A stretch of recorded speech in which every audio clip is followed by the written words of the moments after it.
দেখুন, আমি গতকাল আপনাদের বলেছিলাম আমাদের যেটা পুলিশ অ্যারেঞ্জমেন্ট আছে সেই অনুযায়ী আমরা কিছু কিছু জায়গায় রেস্ট্রিকশন রেখেছি, এটা সম্পূর্ণ মানুষের স্বার্থে।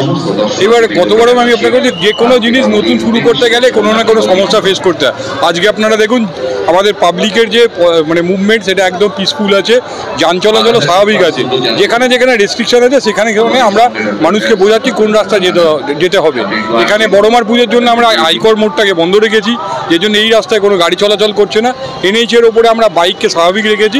স্পেশাল পাস আছে যারা, সেই রকম এমার্জেন্সি গাড়ি যেগুলো আছে সেই 4 হুইলার্সগুলোকেও আমরা অ্যালাউ করছি।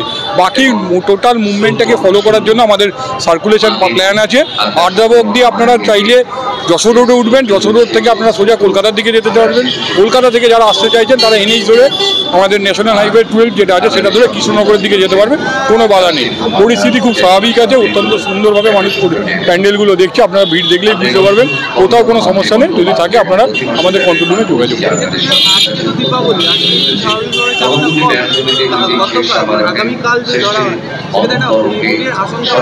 আমাদের টোটাল পুলিশের যে ফোর্স এবং অফিসার্স আছে আমরা সবাই তৈরি আছে মানুষের পক্ষে পরিষেবা দেওয়ার জন্য। প্রচুর স্বেচ্ছাসেবকও আছে তাদের কমিটিগুলোর তরফ থেকে, এবং সংবাদ মাধ্যমের মাধ্যমে আমি আপনাদেরকে বলবো যারা এটা দেখছেন, আমরা যেখানে যেখানে রেস্ট্রিকশন করেছি সেটা মানুষের সুবিধার্থে করেছি।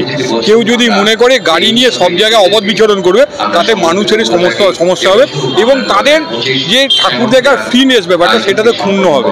তো আমরা বলবো যে আপনারা পুলিশের রেস্ট্রিকশনটাকে ফলো করুন। টাইম বেশি লাগতে পারে, কিন্তু আপনারা সুস্থভাবে দেখতে পারেন। Thank you.